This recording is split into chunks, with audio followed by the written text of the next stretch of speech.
My name is Lori Santos. I teach psychology at Yale University, and today I want to talk to you about reference dependence and loss aversion. This lecture is part of a series on cognitive biases. Imagine that you're a doctor heading a medical team that's trying to fight a new strain of deadly flu, one that's currently spreading at an alarming rate.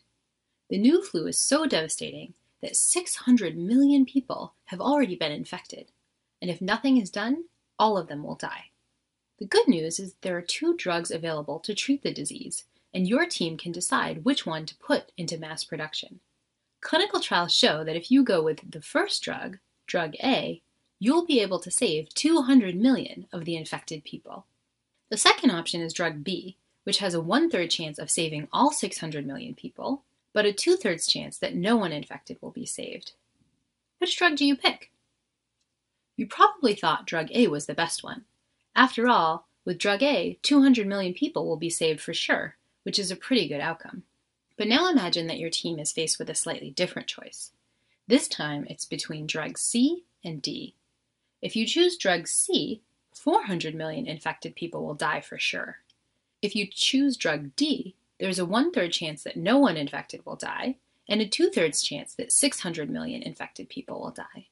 Which drug do you choose in this case? I bet you probably went with drug D. After all, a chance that no one will die seems like a pretty good bet. If you picked drug A in the first scenario and drug D in the second, you're not alone. When behavioral economists Danny Kanneman and Amos Tversky gave these scenarios to college students, 72% of people said that drug A was better than B, and 78% of people said that drug D was better than C.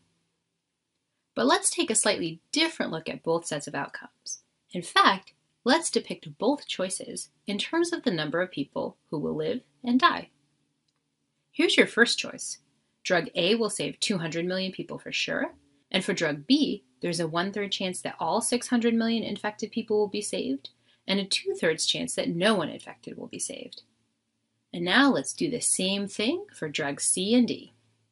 Surprisingly, you can now see that the 2 options are identical. Drugs A and C will save 200 million people, while 400 million people are certain to die.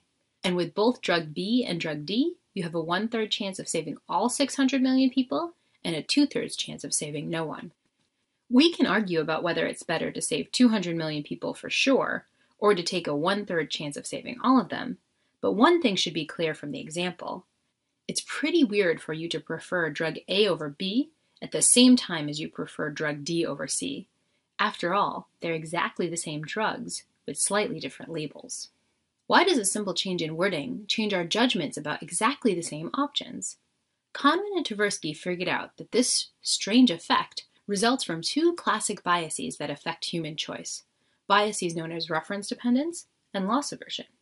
Reference dependence just refers to the fact that we think about our decisions not in terms of absolutes, but relative to some status quo or baseline. This is why when you find a dollar on the ground, you don't think about that dollar as part of your entire net worth. Instead, you think in terms of the change that the dollar made to your status quo. You think, hey, I'm $1 richer. Because of reference dependence, you don't think of the options presented earlier in terms of the absolute number of lives saved. Instead, you frame each choice relative to some status quo. And that's why the wording matters. The first scenario is described in terms of the number of lives saved. That's your reference point. You're thinking in terms of how many additional lives you can save. And in the second, you think relative to how many less lives you can lose. And that second part, worrying about losing lives, leads to the second bias that's affecting your choices, loss aversion. Loss aversion is our reluctance to make choices that lead to losses. We don't like losing stuff, whether it's money or lives or even candy. We have an instinct to avoid potential losses at all costs. Economists have found that loss aversion causes us to do a bunch of irrational stuff. Loss aversion causes people to hold on to property that's losing in value in the housing market just because they don't want to sell their assets at a loss. Loss aversion also leads people to invest more poorly. We even avoid risky stocks that overall will do well because we're afraid of a small probability of losses.